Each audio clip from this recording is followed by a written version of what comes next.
Hey folks, welcome to the Smack Drop Podcast, your home for all your WWE and AEW show recaps, reviews, pay-per-view predictions, all that fun stuff, man. AEW officially making its Smack Drop Podcast debut tonight, man. We're your hosts, Kyle, Sebastian, and joining us for the first time, Kevin. What's up, Kevin? What's up? How's it going? Oh, it's going good, man. And once again, like I said, we have the AJ Styles of podcast and Sebastian. What's going on, Seb? Man, excited. AEW's officially a part of our rotation now. Gleaming with enthusiasm, like always, man. I love the energy. Oh my god. Yeah, man. AEW guys, it happened? All Out happened, man. Is this the first official pay-per-view for AEW, or was that earlier this year for the Double or Nothing? I think Double or Nothing. Double or Nothing was the first official one. Okay. Yeah. So this is the second official AEW pay-per-view. Awesome. Hey, you guys, thank you for joining us. We are a wrestling review podcast. You can find us on a whole bunch of stuff now. Stitcher, Spotify, Podbean, the big ones, iTunes, Google Play Music, and, of course, YouTube. YouTube, once again, we feel like a broken record here, man. We have a lot of stuff in the works. YouTube is on our radar, coming out with new content very soon. But you guys can be part of the ground floor up, Head on over to YouTube. Hit that like, hit that subscribe button. Help us get to the milestone of 100 subscribers so we can get our custom URL. We are genuinely thankful for everybody that follows our show. Once again, thank you. And you know the theme here by now, folks, or if you're new, we're just a couple guys that like to talk wrestling with each other, but we also would like to talk with you guys. So you can hit us up on Twitter at SmackDrawPod, myself at The Kai Tai Show, Sebastian at, WrestlingFan_32, right, Seb? Yeah, and then Kevin, I don't have yours memorized. I don't want to screw it up, so you can let them know where you're at. Yeah, it's Kevin_crazy316. Hell yeah, man. Make sure to give us a follow. Hit us up. Anything you want to discuss. We are going to have some hot takes tonight, because, boy, there are some hot takes for tonight's show on All Out. Go ahead, man. Debate with us online down in the comments section. We would love to go ahead and talk to you guys some more. I think that's it, man. Okay, we plugged Kevin. We plugged the show. We plugged the podcast. We plugged Twitter. We plugged everything. Okay, everything is plugged. All right. So, hey, you guys. The show, man, was good, right? Yeah, it was a solid show. Solid little show. It had to follow NXT UK, and I feel like anybody that watched the two shows may have a different. I don't think they would say this one's bad, but man, AEW is NXT takeovers are a hard act to follow. I hope I didn't say AEW to begin with. I meant it had to follow NXT UK. Yeah. I actually watched them both. Yeah. I would give my vote to UK Takeover, and really, as a top-to-bottom show, it wouldn't even be close. I feel like, other than the ladder match, that really jumped out for AEW. Pretty much 3 matches on the UK show was better than any other match ever in ladder match. So. Yeah. I liked it, man. See, I didn't watch Takeover. I gotta say, every match, in my opinion, had its high spots, had its big moments, had a lot of fun. Granted, some of them were in the lull, but you can't go a sprint's pace for an entire show, but that's exactly what almost every takeover does. I'm not saying the AEW show was bad in any way. I enjoyed the show. Just comparing the two. What was Kevin, what was your match of the night? Well, on the AEW, I would say probably the Pac versus Omega was probably. I thought that was pretty good. Oh yeah. Yeah. Pac with the shock victory, man. Oh my god, my jaw dropped. Yeah, especially by submission. That was cool. I like that a lot. Put him to sleep. Who else has ever put Omega to sleep? God knows, man. What about you, Seb? Ladder match. The ladder match? Yep. Yeah. Ladder match, man, boy, it got hairy there at the end. Oh man, It's Yeah. been, it had some danger spots. Some like I mean, because there's way to pull off like planned danger spots, and then there's spots that go sloppy and then get very dangerous. And I feel like that's kind of how some of those spots went. They were intended to be safer and more well choreographed, but they kind of fell apart. And boy, we had some scary moments in that match. Yeah. I don't know, man. I'm kind of tossed. I'm kind of split between Omega and Pac, and also this is controversial, but man, I really enjoyed Sean Spears versus Cody Rhodes. It was. I'm not saying it was a great classic, but it was fun. Like it was a lot of fun. Oh Yeah. man, let's I'll let you guys kick us off because I didn't get a chance to see the kickoff matches. So if you guys want to just kind of fill me on how the kickoff show went, I would appreciate that. Well, I was only able to watch the final three in the women's battle royal. So Kevin, I don't know how much Kevin was able to watch of that. If he wants to take it from the top, I mean, really, who was in it? really, it was it was the Nyla Rose show like the whole time. Honestly, she was in there. She was among the first in there. I mean, she won. She was good. It was pretty exciting throughout. Really funny spot too. I know not supposed to like the librarians, but Leva Bates was what's his name? Pete Avalon was putting books down for her to walk on like it was like lava or some shit, so she could get back in the ring and not not be eliminated. It was hilarious. They're trying to Sounds emulate like a Kofi Kingston-esque. Yeah. Yeah. That's a good way to put it. Okay. My thing how did Awesome Kong do? I heard she was in the match. Yeah, she was really good, I thought. I wanted to see her, tie up more with the bigger women, but she didn't very much. I mean, it was very much the connection between Brandy Rhodes and her. She was kind of beating people up that were getting around Brandy, like when they first got in the ring, because they came in at the same time. Brandy was in the match, wasn't she? Yeah. Okay. Yeah, because I unfortunately I didn't do the research because I thought I would be able to watch the match and then I just couldn't. So the only people I knew that was in the match was Awesome Kong and Nyla Rose. That was it. I didn't know of anybody else. Gotcha. Yeah. So, question, Kevin, who did eliminate Awesome Kong? Do you remember? Yeah. Oh, Jesus. We told you. It's I okay don't if you don't. remember. We said take notes, Kevin. No, it's all good. I didn't tune in until it was down to Nyla, B, and Britt. Yeah. Cool little spot. As soon as I was able to turn in, Nyla was on the apron, and both of them went to eliminate her, and she did like a cartwheel kick on the apron to save herself. That was pretty neat. That's pretty badass. Man. The finish pretty much came. Britt throws B over. B holds her arm from the floor, and Nyla just comes behind her and throws her out and wins the match. Okay, sweet. So Nyla Rose is the winner, and Nyla Rose is built like a dominating champion, which later on is going to make the dynamic of the match really intriguing. But we'll get into that. We won't want to spoil it now because later on in the show we got to see we had a match to determine her opponent for that title. Was like Kevin said though, it was the Nyla Rose show. They did show replays and stuff, and she had a bunch of eliminations. Yeah, I'm gonna go back and watch it probably after we go off the air. I'm gonna probably go ahead and watch it. A couple of names I know it was in it. ODB from TNA or Impact, whatever, was in the match. Mercedes Martinez, you saw her in the Mae Young Classic for those two tournaments. She was That's in the right. match. Yep. That's really the only two surprises that I saw on the replays. So. Yeah, I'm excited to go back and watch it. I really was looking forward to the kickoff show because I'm excited for AEW. I don't overlook the issues and speed bumps that they have in their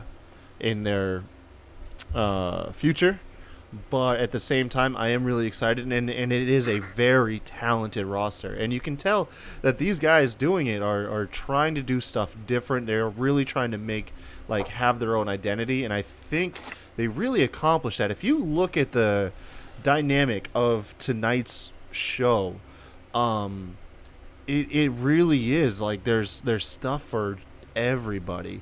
Obviously, the comedy spots were more reserved. It sounds like for the kickoff show, because the tonight, man. Well, and then also the opening.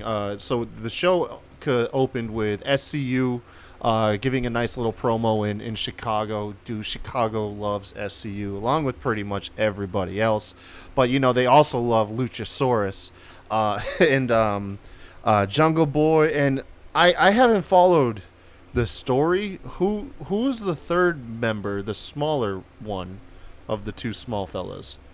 Are either you guys familiar with them? I'm not familiar. I know his name's Marco Stunt. I've seen him in a couple of the Being Elite videos, but as far as his backstory, no, I'm not. So is Luchasaurus just like adopting small men, like to protect them? Like he's building a tribe that he can protect. Yeah, pretty much, dude. It seems that way. Yeah. I like the dynamic though. That gives them a unique identity. You don't see that dynamic in a trio or even a duo too often, especially considering you have to think that they mentioned it towards the end of the match that Luchasaurus he could probably be a title contender as a singles competitor. Like I'm very high on Luchasaurus. Huh? Yeah. I'm very high on Luchasaurus. Yeah. We'll get into a couple other names. A lot of these people are new to me on AEW. Yep. Not because, I'm not interested in watching our promotion, just a time thing, You only got so much time in a day. Right. And we're already consuming, I think you and me, Sebastian, we're consuming, 5-7 hours of wrestling on a weekly basis just for the show. Yeah. You know what I mean? It's hard to fit in. Hence, Kevin, why you're here. Right. Yeah. And Luchasaurus is one of these guys that has really jumped out to me watching these shows. I think this guy has a ton of potential. He's big, he can move, he can fly. I mean, there's not much that he can't do. The springboard, plancha or flip he did over the rope to the outside, that looked scary. Oh my God. So who would you compare him to in WWE as far as size-wise? Because it's hard to judge, but I was like, this dude seems like he's just like a little bit like slimmer Kane. Like he looks like almost like he could be like Kane size. Maybe a little bit. I could see Kane like in the early days, like early 2000s. Like he's just built so thick. Kane, yeah. Is Luchasaurus thick or is he kind of fit? It was hard to tell because this was on my phone. Thick. I just mean like absolutely muscled up. Like, yeah, he's jacked. Like that is a big dude. I mean, if you go back to like guy. 02 Mass Kane, like in that, not old Kane like we got now, but back in those days, that's what he kind of put in mind. Yeah. Okay, I could see that. Mm-hmm. I heard the Luchasaurus was on like a reality show before his wrestling days. Like he was on like Big Brother or something. I don't know. Find out, I'm gonna watch it. Yeah, I gotta find out, man. I'm gonna find out the origin story of Luchasaurus. But SCU ended up winning. I missed the sequence, but they pinned obviously either Jungle Boy or the other fella. I'm sorry, I don't have his name. Marco. Okay, yeah. I was driving, so I couldn't take notes. So anybody I didn't know their name, I didn't have the opportunity to put their name down. But yeah, to my surprise, they gave the whole like mutual respect angle a thing here. I'm not saying that like I think SCU are just straight up heels, but I wasn't expecting everybody to shake hands afterwards. It just didn't strike me as that kind of match. But I guess it's because Luchasaurus is probably so over. They didn't want him to be shunned out of the ring at the end of it. They still wanted everybody to have their moment, in the spotlight, I guess. But it was a cool touch. It was a cool touch, especially because SCU play up that they're heels. You know what I mean? They dog every town they're in, and then at the end of the match, they show respect to their competitors. It's an odd dynamic, I guess. Maybe it's just me. Scorpio Sky as well as part of SCU. ST. I think he has a bright future, like as a singles guy. Right. Yeah. But real quick, how amazing is Christopher Daniels? Jesus, dude, that man. Like, I mean, how is he still going? Like, I remember seeing him when I was like 14 years old, and he was like, and he was just, I don't know, I didn't follow him too strongly because I didn't watch TNA as a kid, but I did see some matches with him and AJ Styles. And it's like, damn, that's the same guy, man. That's the same guy, like, almost 20 years later doing the same stuff, you know?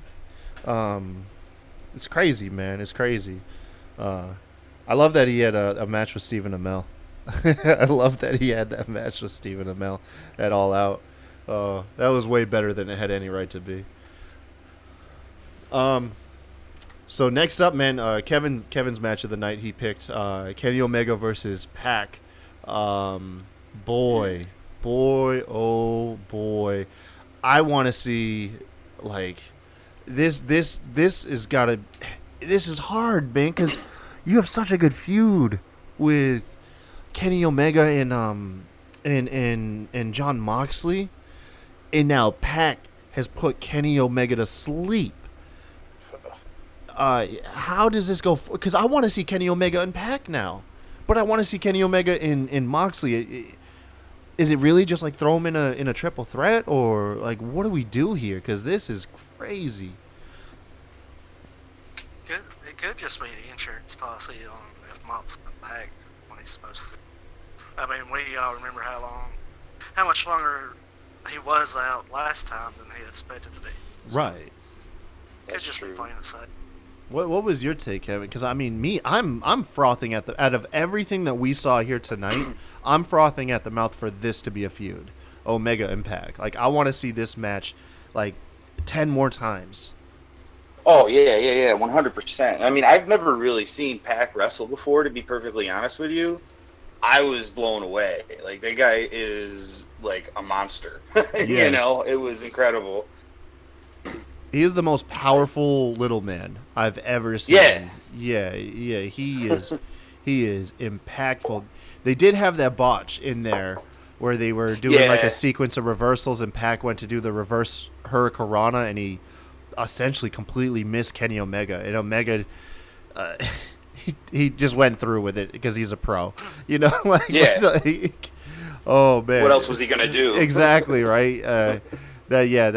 That was some really on the spot thinking. So you just go through it, and the crowd is really forgiving because the crowd really wants AEW to succeed. So they're not gonna trash the performers the second a mistake happened, and that helped here in the crowd. You know, the crowd did get quiet, but like, you know, a minute later they were right back in it again. You know, it just sucks that it kind of happened so close to the finish. But other than that, man. Oh, go ahead. I miss Pac. Like, watching him, it's the first time I've seen him wrestle in such a long time. Yeah. I always did he was Neville, sitting there thinking about, I don't know if I've actually seen him wrestle as Pac. But man, you forget how easy he made stuff look. I mean, that 450 is a thing of. And you know it's effortless to him. You know that's effortless to him. Yeah, absolutely. And there was a couple times in this match I noticed AEW might want to think about giving them more room, like ringside. There's a couple times in this match where they really, I think those barriers are dangerously close to the ring. Yeah, they are. His head on a suicide dive, and then Neville went for a moonsault off the top and got his legs caught in it. I mean, they might really want to consider moving that back just a little. Yeah, people can knock WWE for a lot of things, but you have to remember one thing about WWE. They have so much experience. Their ring and outside the ring is designed that way for a specific reason, and it's to play on what you're saying. It's to give the wrestlers, you know, room to do what they do. And I don't know how I like the metal barriers, obviously, because if you went with the padded barriers like WWE, it really would conflict with the identity. But the padded barriers seem easier to work with. But I don't know. I don't even know if that's even a thing to me. Maybe just moving those metal barriers back some. Just get them back a little bit more. Like, especially on that moonsault, man. If a fan really wanted a lawsuit, went there just Throw to their have a good hand out. time and all that. Yeah. They really, Jesus. I mean, and now his leg got in the crowd a little bit. I mean, anybody could have just stepped in there and took it. Yeah, man. So, Um, not just the fans, it'd be safer for the workers as well. Yeah, but this match was so good. I guess the story of the match was Kenny Omega. Jim Ross and the other commentators were really feeding it up to that. Kenny Omega didn't really seem to have a sense of urgency. He did seem in the beginning to overlook Pac, and be focused on Jon Moxley. That was the story.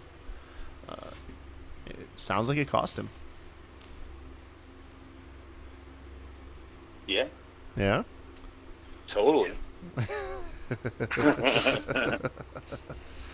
Oh man, no, it was an awesome match though. It was really, really good, and I was surprised that such a hot match.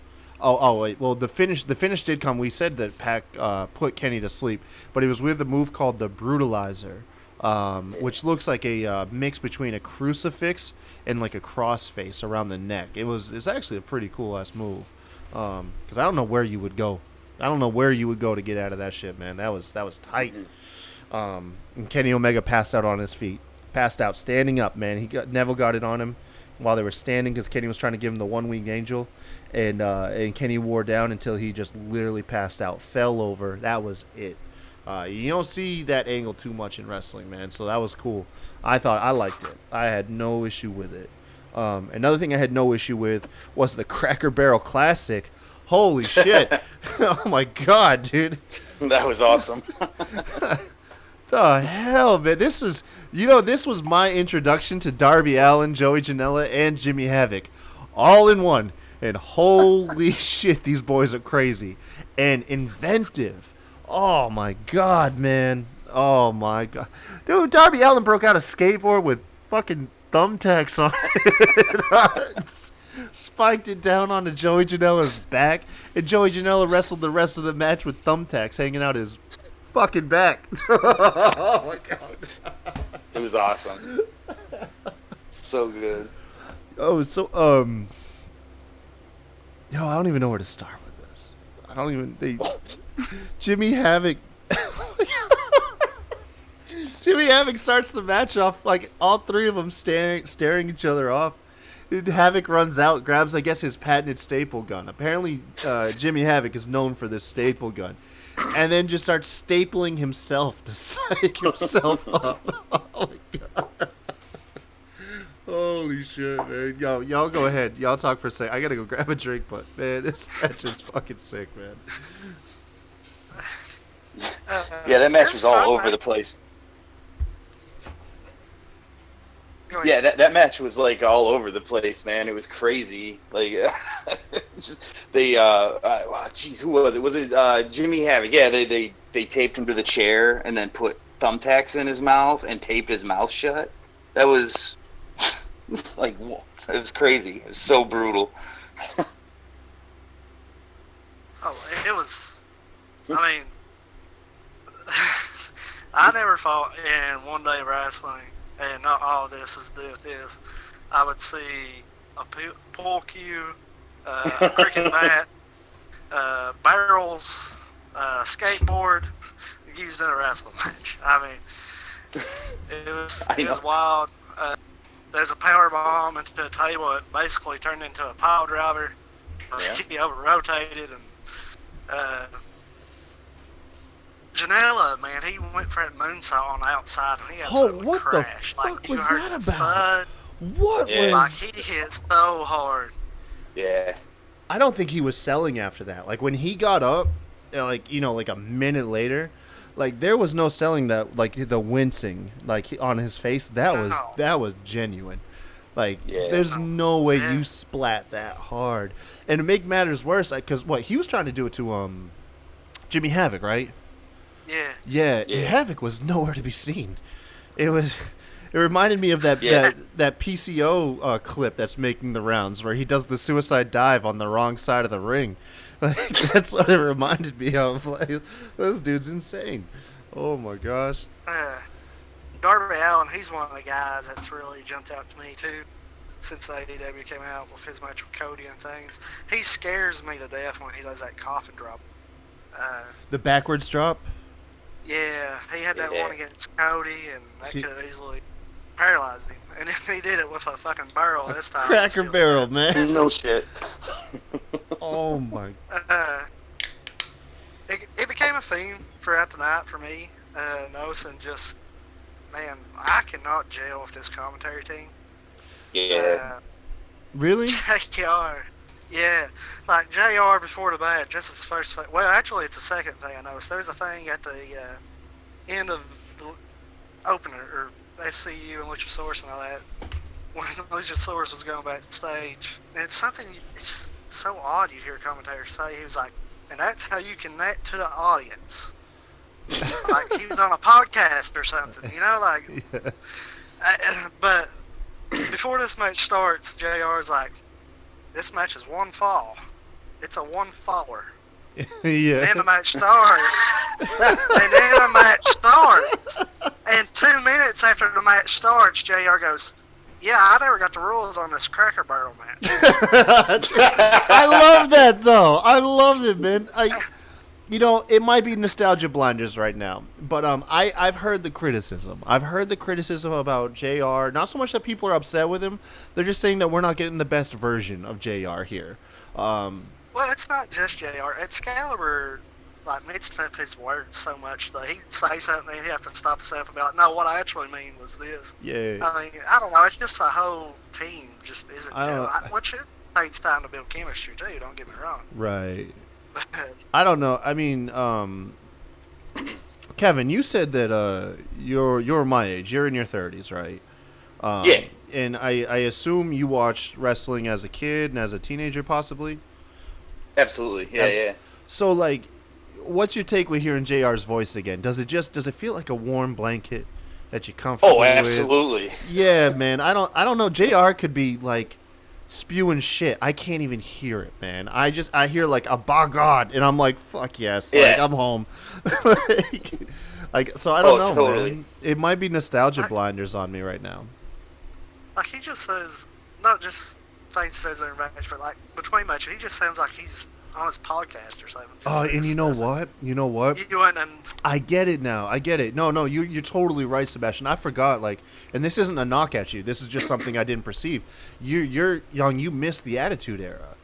You came in you came in the early 2000s, so it's not hitting those nostalgia buttons for you. So you really I still have a lot of memories of JR, and I go back and watch them. really. I thought you I mean, said you came into the game like after JR's departure and stuff, or around that time period. He was in WWE for a long time after 03. He never left WWE till like 2010 or something. Really? Like, yeah, I had a lot of memories of JR. Dude. Oh, okay. I don't know. There was a blackout period for me. Like, I left, like, I don't know, I think it was, like, right around the Ryback days. Like, I stopped watching wrestling for a couple of years. And then I came back And to even it. when he left, he came back for. I mean, he still had, well, before AEW, he still came back like 2 years ago. He was still calling matches here and there. Oh, my bad, man. Well, I know you call matches sporadically, but like his voice in the Attitude Era, like the Rock and Austin days and the Vince McMahon days, he was just as much as important to the story building of that time period as anything else.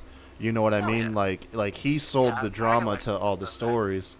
But no, I mean, go back and watch Shawn Michaels and Taker at Mania.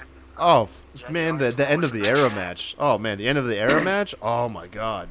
Well, not just that, just the But Taker then and Shawn one-on-one. Taker and But Michaels, he yeah. He didn't leave WWE to like 2010 or something like that. I mean, so yeah, I had a lot of JR. Okay. No, I apologize then. That was presumptuous of me. It's just, like I said, it just sounds like he's on a podcast or if he's a HR. Like, I know we're not there yet, but the tag match that followed, right before the match, he's like, this ain't just a randomly put together book tag team match here. The first round bye will be an essential part of our show. Like, it just sounds so weird for a lead commentator to say stuff like that. I don't know, Like, man. I don't know. I don't like. You know what? Honestly, I don't think I hear a word he says. I don't think I do. I think Well, I you hear know his me, voice. You know. You know me, I pay attention to the commentator. No, I know you Okay, do. I know you do. And I always said that, and I'll see, Kevin, if you agree with this. I like the best commentary I like is it's not necessarily the ones I don't notice, but it never distracts me from the match. Like one of my biggest criticisms about modern WWE is hearing. I love Corey Graves, but when he gets in those modes where he starts fighting with other commentators and they're fighting on the air, like all of a sudden I can't pay attention to the match anymore because they're like just fucking fighting, you know. And that's one thing. Also, like the first portion of the show, I was driving, so I couldn't pay too heavy attention, but yeah, they don't distract me from the match. It kind of just like it's like ambience.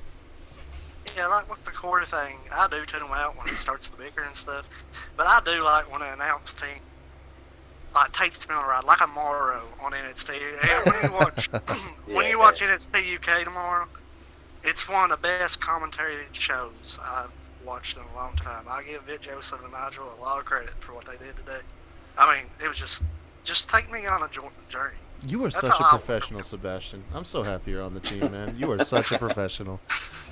But top notch. Yeah. Oh man, but so we're talking about the triple threat here, Darby, Joey, and Jimmy, and yeah, how did the end come again? I remember Jimmy, like Darby Allin took himself out with the coffin drop, right, with the Cracker Barrel, and then and then Havoc took Joey Janela out with a superplex onto the Cracker Barrel. And I'll give them credit, man. They made the best of a bad situation because only Joey Janela's like left leg hit. And so Joey Janela just sold the shit out of his leg. Like it broke his leg. And then he received like Jimmy Havoc, I guess, has like a Rainmaker or some. I'm not familiar with his finisher, but he did it onto the barrel. And I'm wondering if that was improvised. Because it looks like the superplex was supposed to be onto the barrel, you know. So that was a good way to salvage a shoddy ending to a match, man. That was actually really good. What's y'all's take on the Dark Order? Are they cheesy or are they actually a really cool tag team? I can't get into them. I gotta agree, man. They're kind of like the Forgotten Sons of AEW for me. Dude, that big dude, I don't know his name, but the big fella, he's got a hell of a senton bomb, though. He got like a 300-pound swanton bomb, man, that he pulls off. That was kind of neat. But what the fuck is with their druids? Or what do they call them? What the hell? Creepers. The creepers? Yeah, they're creepers. Are they even wrestlers? Because they don't. None of them look like they're built like wrestlers. I don't know. I'm not familiar with them, but I just can't get into them. Even like this is like their third show for them or whatever. Right, because they were supposed to make like a really big impact. Yeah, I can't get into them. I don't know. Yeah, man. Not a big fan either. No. Honestly. No. So they're formerly known as Super Smash Brothers. Like I guess that's the tag team they were before AEW. Or does that ring a bell to either of you guys? Nope. No. Yeah, not at all. I did know that just by Twitter when they did. Right. When they debuted. I mean I like the concept, but the execution is kind of cringy at best. Yeah. You know, like I do like you need to have like that dark aura demon thing. Like you have to have some form of like that just evil presence, you know, but theirs is so cheesy. Yeah. I don't understand why they get like there's a thing of having them in the tournament and all that. But I don't know why you give that team the first round bye and make it a storyline. I don't know. Like, even in their matches, the crowd's just not into it. When they win, it's mostly quiet or, I mean, I don't know. I don't see much reaction when they're in the ring either. So. That'll be probably AEW's first cut or repackage. Because I don't know, like, obviously you don't just quit just because it doesn't land right away. You have to give it some time to breathe and see what you can do with it. But I have a feeling it's just going to remain stale at best I don't think they're terrible, but at the same time, they're not going to be a needle mover. You're not going to be like, oh god, they're facing the Dark Order. What are they going to do? It's kind of like I hate to say it because of how great he is now, but kind of like Bray Wyatt was perceived prior to going away and recreating the Fiend. It's like if someone got in a feud with Bray Wyatt, you instantly didn't give a shit because you just knew it. Like you knew how it was going to play out.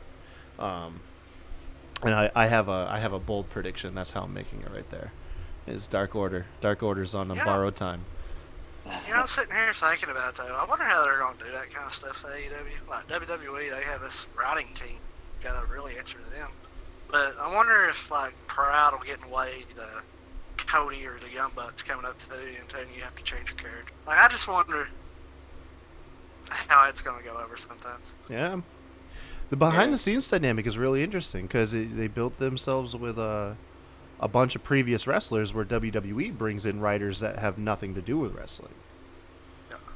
And you really don't want it to turn into a WCW type thing. No, so, I don't think they will, though. I don't think they will. I don't think that their like egos are going to run the shit. What about you, Kevin? Well, I mean, I feel like it's like a wrestling company by wrestlers, you know? So, like, you know, it's, I mean, obviously. So, like, I feel like it's going to be more wrestling friendly, or more wrestler friendly, excuse me, than, you know, like WWE is. I think they're going to be, you know, more forgiving to things like that, probably, you know, because I feel like most wrestlers have had a bad gimmick that they had to, you know, kind of get through. You got to get through it. You know what I mean? Yeah. So. I mean, what? But hopefully they'll. Go ahead. But hopefully they'll, you know, get them on track. Because I mean, you are right. The dude you were, Evil Uno, the big guy there, he is pretty athletic. So you know, hopefully they'll get that fixed. Yeah, I was never. You know what it is I think he's intended to be like imposing and threatening, but WWE has built such a stigma that out of shape guys aren't scary anymore. And that dude has no definition to him. He's just a big dude. And that's no offense to him. He proves he's got the skills in the ring, but it's like he doesn't strike me as intimidating. And it's just a stigma. Like I said, it's just a complete preconceived notion that is hard for me to get over because he did shock me in a couple moments in this match. It's just like the image that he's supposed to portray and then actually what I'm perceiving is, I think, like just where the mismatch is happening. By the way, best friends Chucky D and Trent Seven were in the match. The crowd loved every time they got a hug. It was the classic best friends. Loved their intro package, by the way. The Dark Order wins, ultimately. And then we got the shock debut of Mr. Orange Cassidy. And boy, how do you like the plancha through the ropes with the hands in the pockets? Like the most careless dive out the ring. I love it, dude. Oh, I think Cassidy's a good get. I think that he can help in a lot of ways. Oh, by the way, JR had another line in here. At one point, it's like, it looks like Chuck Taylor All-Star's here. And what? That's literally what he said. I quoted it. As soon as he said it, I put it in my phone. And I was like, what the fuck, JR? I couldn't help but laugh. I mean, that reminded me of like stupid JR stuff from way back in the day. Yeah, man. Oh, it's such part of his charm. I'm always gonna love JR. It's gonna be hard for me to ever turn on that man. Yeah. So what's y'all's take on Orange Cassidy? Orange Cassidy is obviously a very polarizing figure. He receives a lot of hate for his lackluster style in the ring, his whole gimmick, his comedy gimmick. And then they're even saying that, you know, with how AEW has structured their show to be the high-performance style, Orange Cassidy's whole gimmick is the opposite of that. So what's your guys' take on that? Let's just say, it is going to be high performance style for the most part, but there's going to be room for. It's not going to. There's a room for a mix in there. Right. I think if you use him right, then there's not going to be much of a problem with it. Yeah. I Yeah, totally. Go ahead. Oh, and not only that, the guy obviously is athletic. I mean, who can jump through the ropes with their hands in their pockets? That's insane. My ass can't do that. I'll tell you that right now. Yeah. I mean, I don't think we're going to see him in a world title match against Kenny Omega or anything like Well, that. no. So, Could as long you as you keep fucking him, imagine though? What? This shit would be as long as over they in like keep him away from 45 shit like seconds, that, man. it'll be all right. Cassie would come out with like a weak kick, and then Omega hits him with like 4 V triggers, and it's done. Like, yeah, I know it's he does have a weird dynamic to him, man, and I'm intrigued to see how he gets used. I've only seen probably like 2 or 3 matches he was in, and only one singles match. And I did see that he pulls off his gimmick, and but then he turns it on, and that's what gets the crowd into it. Is he goes from lazy to all of a sudden he's like 100 miles an hour going, and it catches you off guard, and I thought that was pretty interesting. But yeah, he is pretty much like reserved mostly comedy spots. Yeah. Who was the guy? Do y'all know off the top of your head? He faced some luchador guy who rocked him to sleep and almost got the pin on him. It was the most hilarious thing. He threw him into the ropes and he picked him up when he came back, and he ended up rocking him to sleep. And then he pinned him and he told everyone to be quiet. And then but someone screamed at 2 and it woke him up and he kicked out. Like, it was the stupidest thing in the world. Oh, I loved it though. But yeah, Dark Order wins. We got I hope I say this right. Hikato Shida versus Riho. Hikato looks like a female John Cena. I don't know what it is about her. She's not like overly built, but she looks so clean cut and marketable. Like it's insane how drawn I am to this person in like a complete professional manner. She's gorgeous nonetheless. Don't get me wrong, but like she just looks like a female champion. And then Rio is such a fun wrestler, but she's way undersized at only about 95 pounds. She's a tiny thing. 98. 98. I'm sorry. Okay. God JR damn. said 100 times. Jesus. But either way, man. But these two put on a fun match. Yo, Shida lifted her from the apron into a superplex. That was cool as hell. Yeah, it was. Rio is actually one of those people that kind of jumped out to me since they came out. I think, yeah, like you said, there's obviously going to be some mismatches, and her going. Well, we'll get into that in a minute. But I mean, she could be like a female version of Rey Mysterio was back, and I mean, she has a 619. Yeah, and I can't remember exactly who else was in the match, but I think Nyla was actually in the match. A fatal 4-way or a triple threat in one of her shows before. And she mixes it up, dude. I mean, she's really good. I like her. She is 98 pounds. I promise. Yeah, this is the first time I've seen Shida, though. I don't remember seeing her on a previous show. Shida was on the Double or Nothing. I remember that. Was she on Double or Nothing? Yeah, they were in. She was part of the six woman tag match, and Okay. Rio was in that too. But surprisingly in this match, I mean, this was a good back and forth match. It really seemed to favor Shida, given her size and just her power, and also just she's just really good in the ring. Rio, who is a little bit more unorthodox, and even when she hits her high impact moves, her size doesn't really carry much impact. They even notated on that when she landed like a essentially a Meteora, a running Meteora onto Shida, and managed to get a 2 count. The commentators I heard commentate like, she just doesn't have enough weight, and she didn't know how to position her weight to get the pin off of certain moves. But I think my surprise, and I'm going to go out there and probably say your guys' surprise, Rio wins with one of the craziest roll-up pins I've ever seen. I don't even know how to... It was like a tornado, and at one part she's hanging onto an arm, then a leg. Like, it was... I want to get the gif of just this roll-up, because I've never been drawn by a roll up before. I thought I've seen it all, man. I thought I've seen it all, and it threw me for a loop. Like, I don't know about you guys, but that one got me. The pin was nice. They did. That was one of the craziest roll-ups I've ever seen. I actually thought Rio would win. She's been the most featured out of the two from all the previous shows. And, I mean, 5 minutes in, they already made such a big deal about her being 98 pounds and JR calling her little woman 100 times. So I just figured that was I just figured that was just a telltale sign she was facing Nyla Rose. I mean, just playing up her size. Yeah. Oh, I guess I could see that coming now that you say that.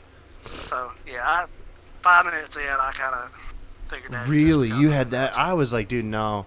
Because I was looking at Sheeta, and she looks like $1 million. And I was like, she looks like a champion between her outfit, style, everything. What about you, Kevin, man? What's your take on these two? Well, yeah, I would tend to agree that Sheeta, I thought she was going to win, frankly. But then, like Sebastian was saying, the commentating kind of gave it away, I thought, too, because it was like they weren't saying much about Sheeta at all. It was all about Riho, But yeah, the ending, like you guys said, too, that roll-up, I've never seen anything like that either. It was crazy. It was nuts, man. Yeah. I've never had a roll-up get like an audible gasp out of me, other than maybe when Hurricane Helms rolled up The Rock for a win. I think that one got me. Yeah. But that's a classic, man. By the way, though, just for all you wrestling fans out there, Hurricane Helms has a win over The Rock, a singles victory. He has one. Okay. By the way, this might be an unpopular opinion, but I think that women's title belt is one of the ugliest belts I've ever seen. Really? Wow. Wow. Boo. Do not like that. You bigot. Brandy Rose did a shitty job. Oh my gosh. I don't know. I will say this. I'm so glad they did not. I mean, they were kind of tempted by it. I'm so glad they didn't put Brandy Rose in this title match. You did mention that leading into it, that Brandy Rose, like the nepotism, just to get that belt on her. Oh no, I don't. I was honestly shocked by our main event, just because it seemed like, I don't know. It's not Brandy Rose. I mean, no, it's not tightly related, but it was like. It seems like there was obvious things that you didn't want to do, and Brandy Rose being one of those obvious things, and it seemed like, with Y2J, that was something obvious too. Dang, man. No, you're right. I'm kind of drawn back. I'm sorry. I just went down. Got caught looking at the thumbnail whenever you guys were talking about Brandy Rose. And it's just like, I'm still in shock.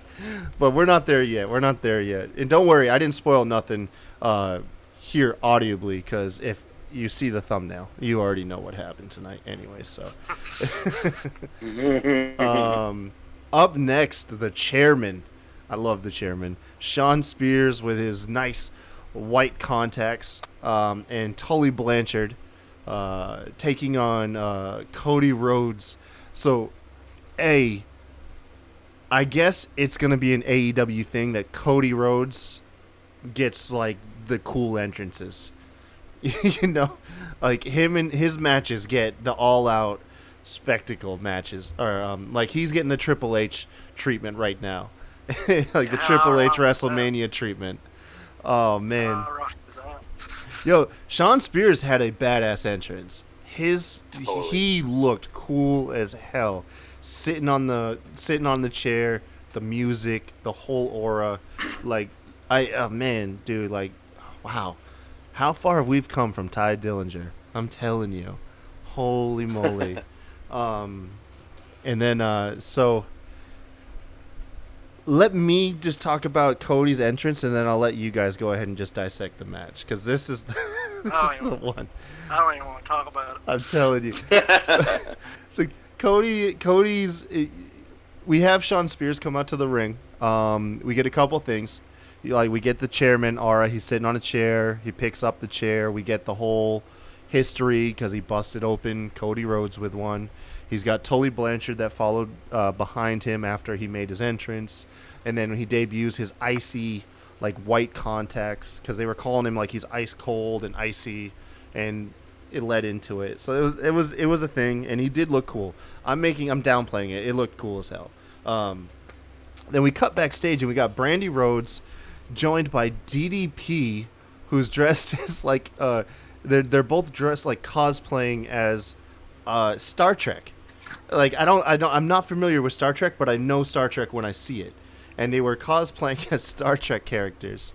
MJF joins them along with Pharaoh, and the commentary team was building up to Cody can only pick one to be in his corner. So I assume this was in their YouTube series, like Road to All Out, because it definitely seemed like a preconceived storyline that was going on.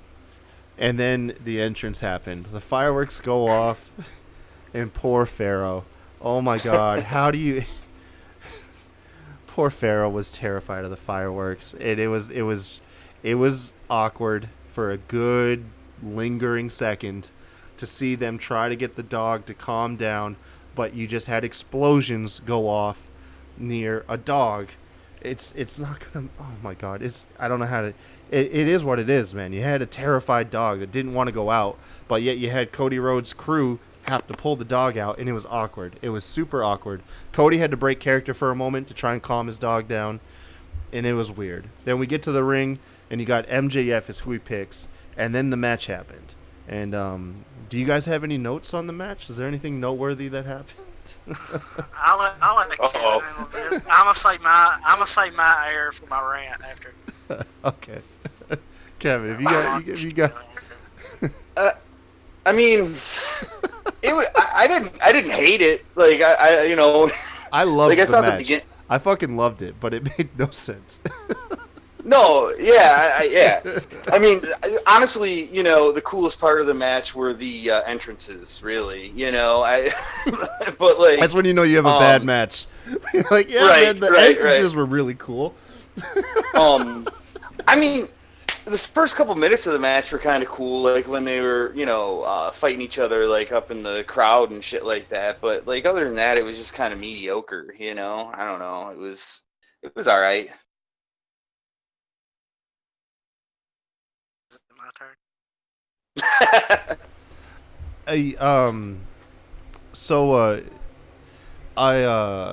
Quick question. What were the rules to this match? Yeah, that's a great question, honestly. I'm sorry, wait. What classifies as a DQ and not a DQ in AEW? Because the ref clearly watched Cody Rhodes get beat with a belt. After the bell rang. Yeah, that was pretty bad. It was, oh my God, it was so weird. I don't, dude, it's just, it seemed, oh man, I know you're loading up. I can hear you loading up over there, Sebastian. So I'll try to break down. I guess I'll break it down. What was off with me? MJF gets a hold, or not MJF, excuse me. Sean Spears gets a hold of Cody's weightlifting belt, right? And he gets in Earl Hebner's face, like he's gonna use the belt. And Earl's like, "No, I'll disqualify you." Earl Hebner fights back. As Earl Hebner takes his belt, Tully Blanchard gives Sean Spears his belt. And what I'm supposed to happen, I think, is Sean Spears is supposed to hit Cody while Earl Hebner's not looking. And I think that was the first shot. But then I think MJF was supposed to distract Hebner, but it didn't happen. Or the timing was off. Because Earl Hebner clearly watched Cody get struck twice with the belt when they were trying to distract. It was the weirdest thing. And there was, obviously no one got DQ'd. And you're just left like, is this no DQ? Or something's off here. And you know what, to be fair, I hate to say it, but I got to blame MJF.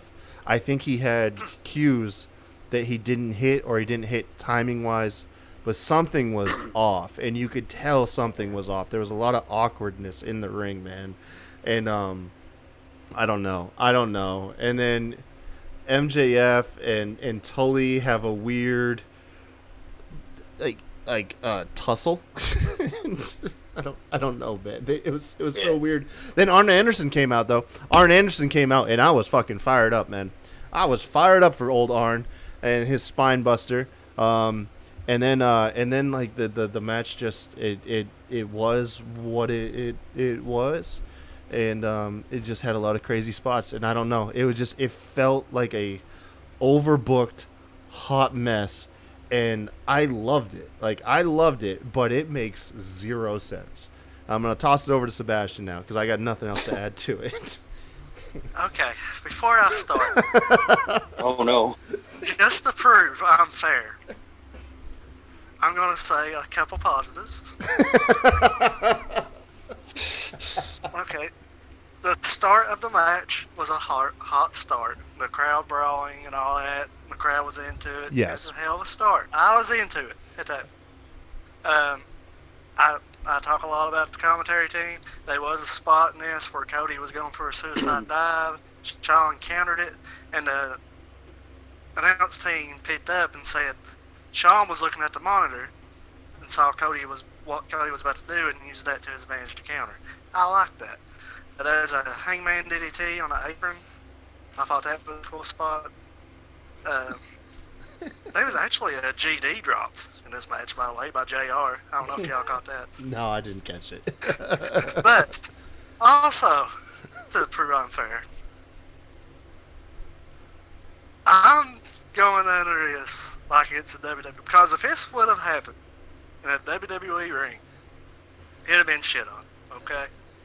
I mean, it would have been shit on. This, other than those things, this was the most WCW shit I've seen in a long time.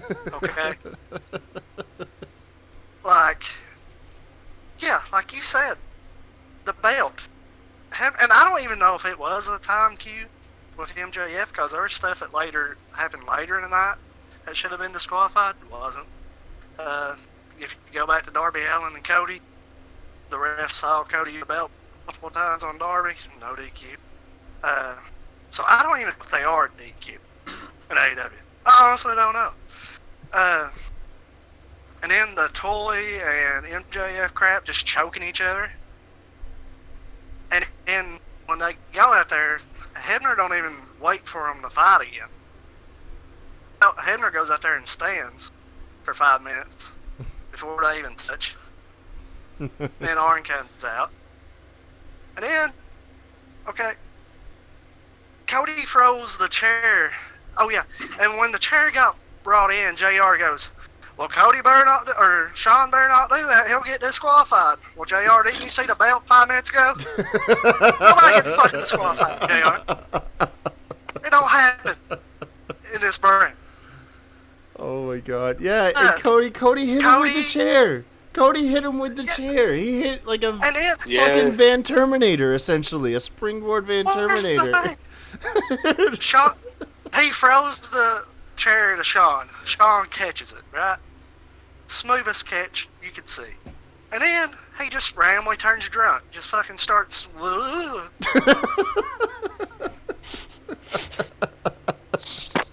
It was a hot mess. The match was a hot mess. I hated this. I hated this match. I like an overbooked match. I don't like an overbooked show. I like a match to be overbooked. I like it to be crazy and silly. And luckily, this was the only one, and that's why I give it a pass. Like, I give it a pass, but if you're thinking about how Twitter reacts, then it's going to piss you off because you're going to hear bias and whatever. You know what I mean? Oh, it's already biased. Yeah. Not just that. If WWE was to get on tomorrow and announce there's having a KFC chicken bash or whatever the fuck, you best believe Twitter would be going off. But no, we're going to have a Cracker Barrel match and everything's okay.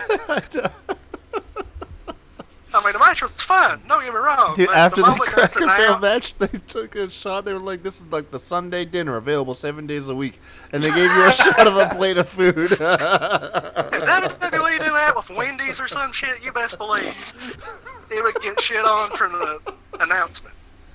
Oh man!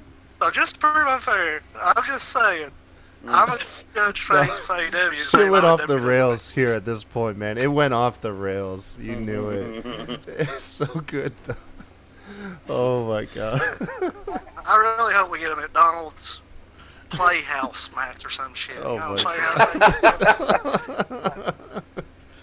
Playhouse. Oh, man. Cody picked up the win here, you guys. Yeah, he after did. Sean got drunk in the last 2 seconds. It's so crazy. It was so overbooked. Like I said, me personally, I'm a fan. I'm a fan of an overbooked match. I'm not a fan of an overbooked show. I give it a pass because the rest of the show was solid. The only other criticism maybe is going to be the ladder match or maybe the winner of the main event. But it wasn't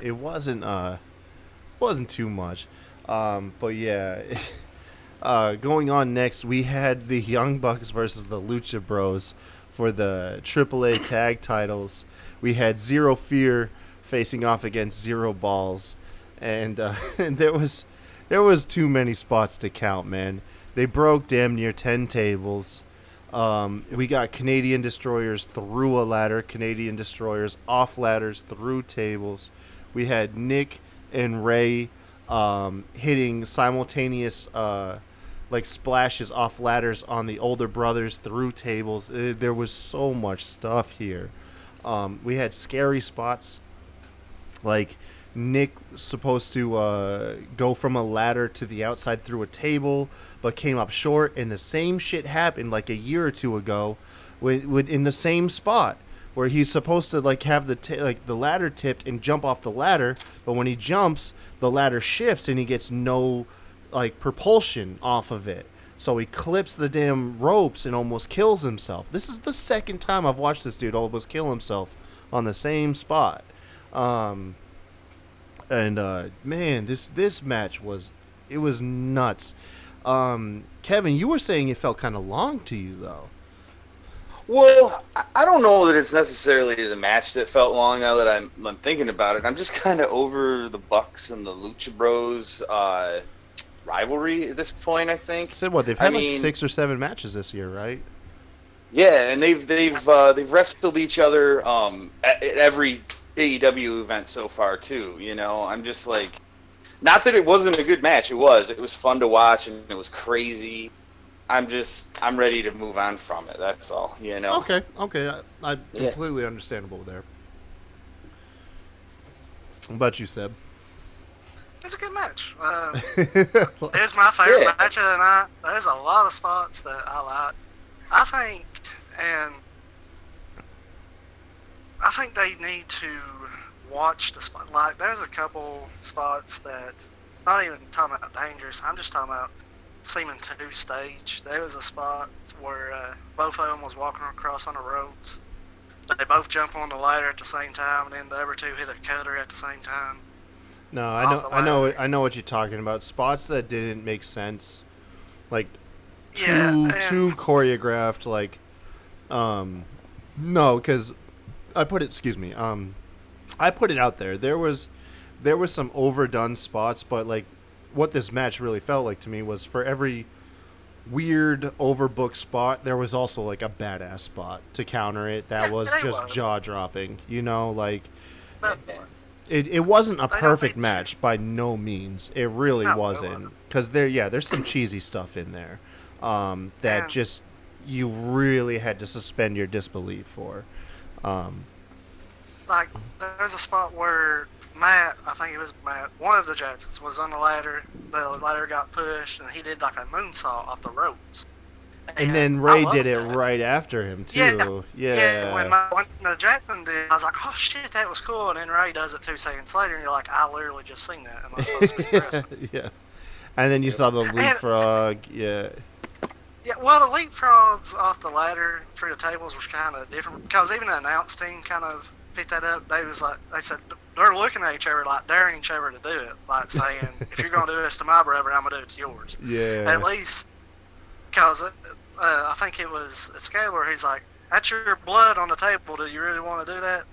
Knowing that would be sacrificing your own brother if you do it. So I didn't have a problem with that one, but there's some other stuff I just thought that seemed too staged or choreographed. Yeah. How about when And Matt? that's a Oh, go ahead. And that's a thing with Young Bucks too. I notice that a lot with Young Bucks matches. It's not, I mean, I love the Young Bucks. Don't get me wrong, but it seems like they have those spots a couple of matches. Well, that's what got him huge, though. That's the thing. Yeah. Is it separated them? The criticism and the polarizing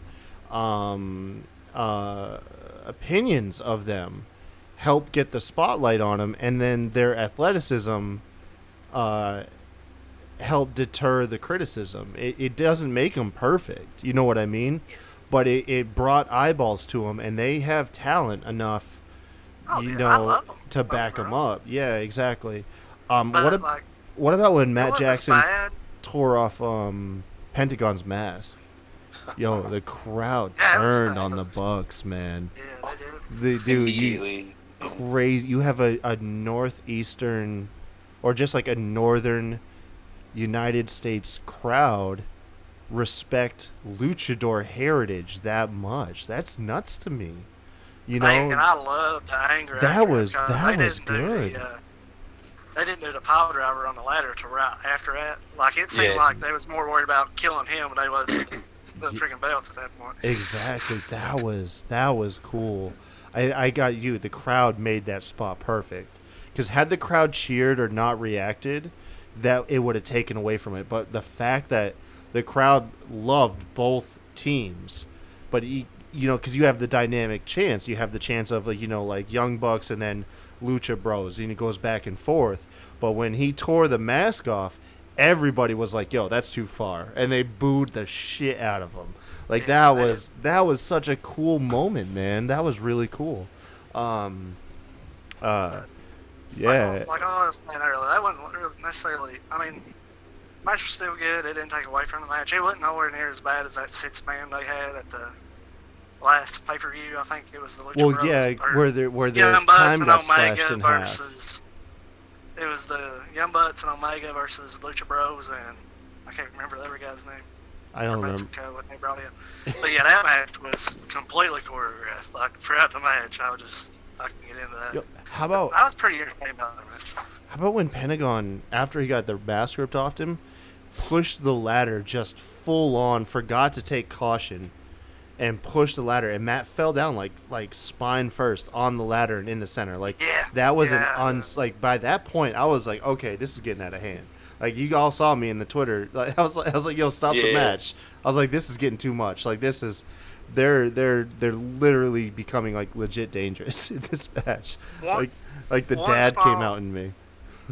One small thing I had a problem with too. I think after that Canadian Destroyer, he should have sold that a little longer. It seemed like it wasn't 30 seconds later. He was right back up again. Yeah. Didn't get it in. I don't know, man. I don't know. But Lucha Bros, man. Lucha Bros came on top, retained their AAA tag titles, and then they got attacked by some masked. Wait, what's the movie with the masked bank robbers that have like the famous presidents? Is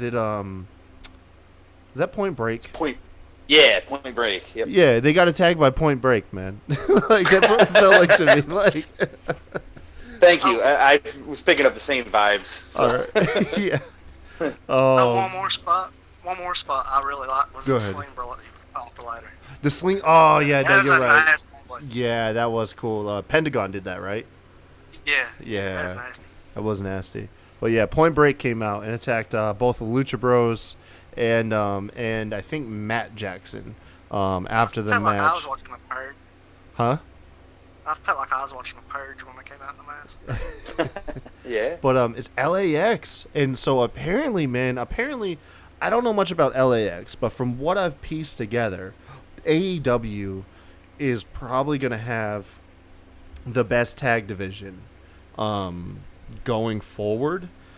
Is kind of like the early rumblings I saw on Twitter and other things. Like I guess LAX is huge, Young Bucks are huge.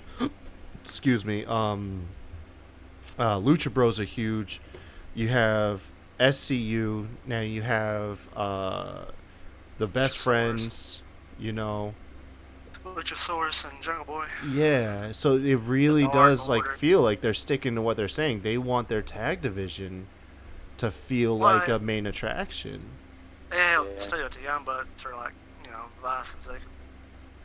Yeah. I don't know, man. I'm stoked though. Like I am stoked because tag wrestling to me, like when done right, because I still remember fresh in my mind because it was my generation that we had the Hardy Boys, Edge and Christian, and the Dudley Boys, just week in week out tearing the house down. You know what I mean? And if I can get some semblance of that dynamic, man, I'm all for it, bro. Like I'm all for the tag division.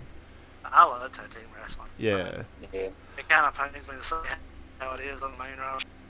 I mean, it is what it is, though. Yeah. Unless you're the Usos or the New Day or, the Bar, one of those together, you ain't going to get more than a 5-minute match. That's just how it is. Sad. And by the way, if you love tag team wrestling, more shout out to UK Takeover. That match was fantastic. I heard. I can't wait to see that tomorrow. I'm not gonna watch it tonight. I'm gonna watch it tomorrow though. I am gonna watch it like first thing in the morning probably. It was fantastic. The tag match was. Let's go ahead because we're over an hour and 10 minutes in now. Let's go ahead and cover the main event and try to get to our questions. The shocker of the night, main event: Y2J, Chris Jericho taking on Hangman Page. The whole thing here is people's like Chris Jericho can't win. They're gonna have to kill the past. This is a whole message, kill off WWE. Like here's the future. The young people are the future, and they put the belt on Y2J. Holy shit, man! Chris Jericho's got to go down as one of the best ever now, like if not the best ever. He won the first Universal Championship, beat The Rock and Stone Cold in the same night. He holds 9 Intercontinental Championship reigns. He holds the New Japan Intercontinental Championship, AEW's first World Champion. Like, dude, Chris Jericho is draped in gold in history in pro wrestling, modern pro wrestling. Chris Jericho has done everything over generations. Like, man, you put him up there in Mount Rushmore now. Like, for real. Yeah, no question.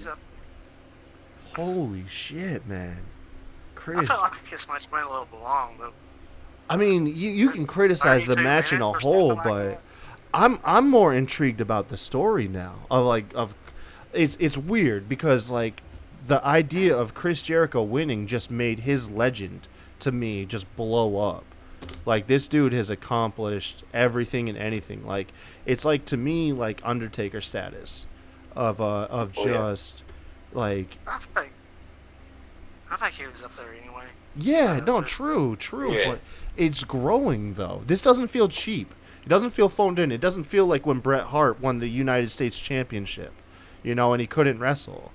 It still feels deserved. Like it still feels like he worked his ass off for it. Granted, he's 48 years old taking on a 28-year-old. It still feels like it makes sense. Like the only belt that I see that didn't make sense for him is if he had won New Japan's World Championship and they didn't put that on him.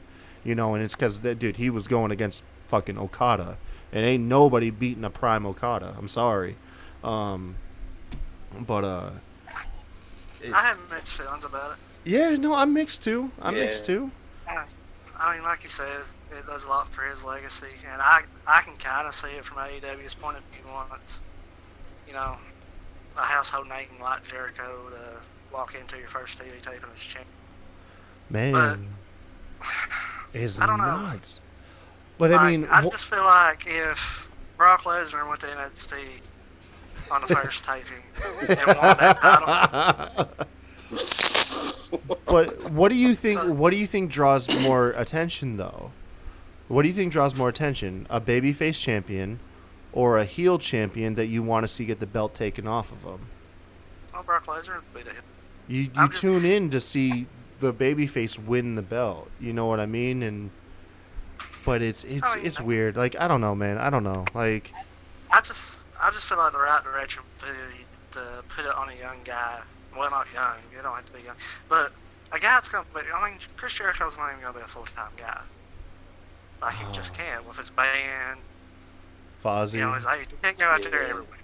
I mean, like I said, me personally, I just want to be as fair as possible. I feel like part-timer got the belt, going to NXT or Brock Lesnar shows up on Raw Monday and takes it from Seth, there's going to be huge complainers. I feel like So I don't know. I like it for Jericho. I feel like it would help the company more by growing. I mean, you could have made Adam I don't know. making a star. I don't think there's going to be many people out there that are going to be like, I refuse to watch AEW now because Chris Jericho's their first champ. No, and exactly. You know? I'm saying if that was the other way around, people would. I can see that argument. I can see people pissing and moaning about it. You know what I mean? Not that that's what you're doing, but I mean, I can see like people legitimately getting upset and taking to social media. But I think it's just nuts, man. Like Chris Jericho has got, like for a lot of wrestlers. I guess this is what strikes me is a wrestler with the most bragging rights. Chris Jericho's got it. Chris Jericho has such insane bragging rights throughout his career. Still to this day, you can still find interviews where he brags about beating The Rock and Stone Cold in the same night. How many people can say that? You know what I mean? And to be the first Universal Champion because of it, and also his legendary Intercontinental Championship reign record, which is about to be, hopefully soon will be beat by The Miz, but to this point, it's still historic. It's historic. And then like I said, all the other stuff, man, is crazy. Like Chris Jericho is definitely one of the greatest of all time, man, and we got to see it. Yeah, just hopefully it's not a throwaway. I don't know, man. I don't know. There's no way to make this sound like it's all good. I get it. It's not the perfect thing, but it's still a nuts thing to say. Like, damn, dude, Chris Jericho's the first AEW champion. Holy shit. Like, I don't know, man. I don't know. But like I said, I get why they want it on a name like Chris Jericho starting off. Everyone knows Chris Jericho. Yeah. The match was what it was. I thought it was long. It was 32 minutes or something like that. I will say this Judas effect he hit was the best one I've seen. That was every time he's nasty. done it. I think it's bad every time he does it, but tonight was great.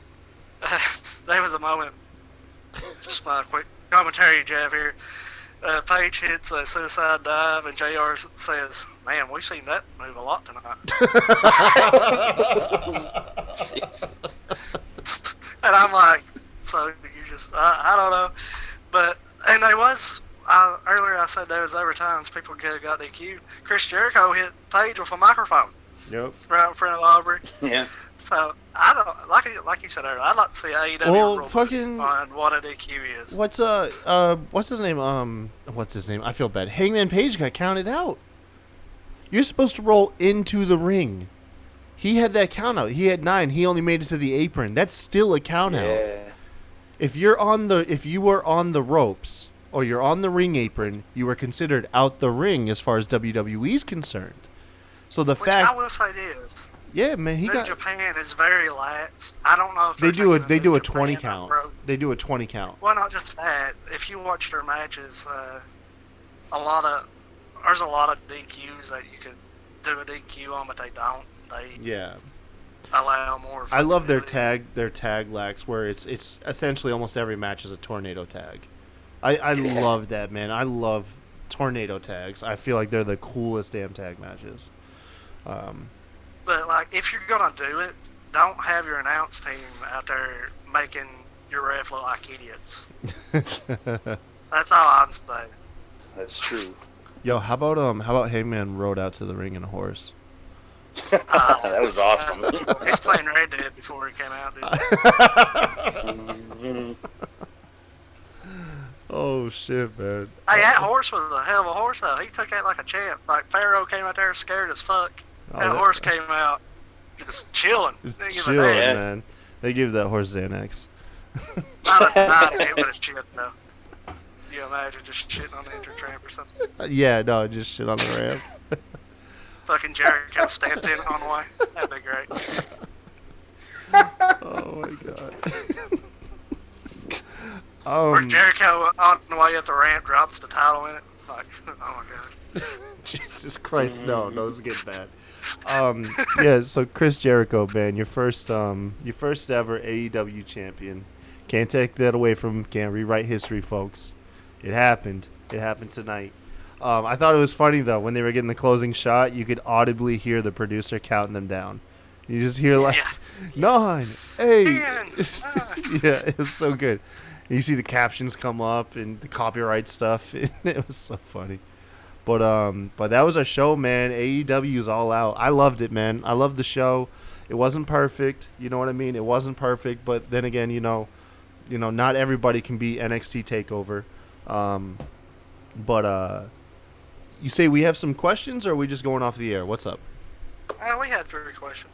Okay, go ahead. Go ahead. Shoot these questions. First one. Hardy Young Buck's dead. Nick had a hell of a botch coming off that ladder for the table and went head first. Matt then landed on the ladder and nearly broke his neck. Who? They're alive. They're all calling. They're all calling. Well, go ahead and name drop his Twitter, man. Give him some exposure. Colin what? Colin, the wrestling fan at Wrestling Chop. Okay, and he says, "Are the Young Bucks dead?" Yeah. I mean, they're not dead, Colin. They're very damaged, I'd say. Yeah, I mean, we can rebuild them though, make them stronger. Like if we're playing 2K, I'm pretty sure their whole body would be red. Yeah. What else? What else has he got for us? Did JR come off commentary? He was way below par tonight. Well, I'm not the only one that noticed. I'm not sure if it's a case of him not doing the homework or if he just lost the step and something isn't right. I thoroughly enjoyed JR. I had no criticism. Yeah. Like, I didn't, Like I said, it could have been nostalgia. It could have been nostalgia, whatever it is. But I was enjoying the show. I enjoyed JR's voice. I didn't hear anything that took me away from the show. So, like, I felt JR was fine, just personally speaking. Well, you could listen to this whole show and figure out my... No, let me say, I don't think he should be taken off. I will give him a little bit of a slack, even though I've said a lot today. Like I said earlier, it takes a time to build chemistry. I mean, this announced team ain't worked together too much, and when you throw in the fact it might be changing soon with Tony Schiavone. Tony Schiavone, yeah, I heard that Tony Schiavone's going to be coming. Yeah. So, who knows what it'll sound like come October or November. They just got a jail. Only part that would concern me is I don't know. They want it to be very sports-like, and I don't know how well JR can do that sort of style. But I don't think he's nowhere near, let's take him off yet. No. Yeah. No, because he's still a drawing point. He's still a draw to the show. Yeah. You know what I mean? Like, even personally speaking, it's not like I tune in AEW just because of JR, but he's definitely a factor. Like, by all means, he is. When someone asks me, like, what do you like about AEW? JR is going to come up. It's not going to solely rely on him, but his name's going to be in the argument. Yeah. So, Yeah. what's the last one Colin got for us? Did AEW make the right choice going with Jericho over Page? I think they went the wrong way. Colin thinks they went the wrong way. Yeah. Colin, thinks they went the wrong way. fuck you. No, I'm just playing that. Scare off the one fan that we have. No, man. Both guys were the right answer. There was no wrong answer here with them. Yeah. Chris Jericho, you got the prestige. And Adam Page, you've got the up and comer. You could have put the belt on either one of them, and you're gonna have an argument why it was right or wrong. Honestly. Totally. Yeah. Yeah. If you did pros and cons, like you said, every way you go, you're going to have pros and cons. Me personally, I'd have had Page win. I think it would have added another legitimate name right from the start, catapulted him. But like I said, I see why they didn't. I see why they want a name like Chris Jericho to be the face just when they premiere, because he's more well known. Honestly saying, though, it's been said before like a million times, but there's more fun in the chase. Yeah, they are. I just... That's my opinion. I want to see, although Adam Page is going to have a rough argument for why he belongs still in the title picture, because there wasn't really too big of cheating factors, and he did arguably lose by countout. And then also lost cleanly to that nasty spitting elbow. Oh my god, man, the Judas effect is just nasty. But he's got a long future ahead of him. The dude's 28 years old. You know what I mean? He's got a huge. I think I would have liked it more too. Sitting there thinking about it, with them going 32 minutes, I would have kind of liked some, not shenanigans, interference or anything, but something. Just a little bit more overbooking. Yeah. I mean, whether it be the ref gets not well, hell, the ref don't even gotta go down in AEW. Go out and get a chair. You know, But Jericho has beat both Adam Page and Kenny Omega cleanly now. That's crazy. That's a good point. And that finish was good. I really like the finish. I'll say Yeah. that. Coming in like that and it is. No, it was. So- The finish made sense. It wasn't stale. Like, it hit, and you were like, fuck, dude. Like, that looked bad.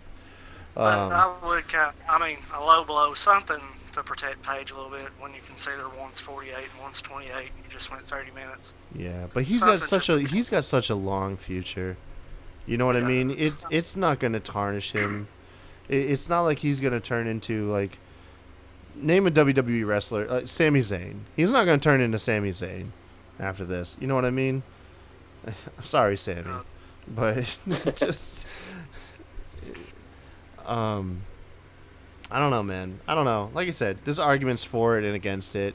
I'm cool with it. When I wanted Adam Page to win, but the moment I saw Chris Jericho win, I was totally cool with it. I was like, yeah, Chris Jericho's the shit.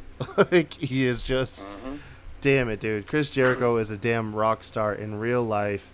He's pretty much the next, like, he's pretty much our generation's Ric Flair.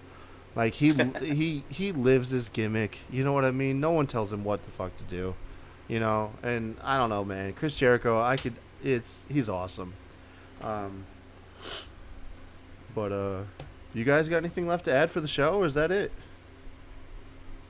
About it, man. That's about it, right? Thought it was solid. I think it was a more enough good pay-per-view to take them into debut here in about 6 weeks or something.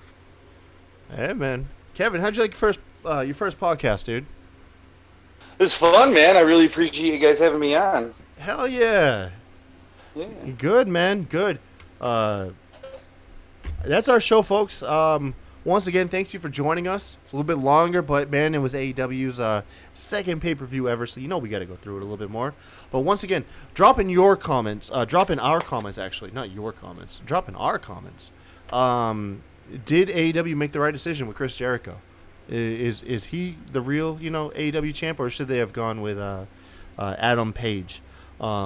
Make sure to hit us up on Twitter at SmackDrawPod, myself at The Kai Tai Show, Sebastian at WrestlingFan_32, and Kevin, once again, you are at Kevin_Crazy316.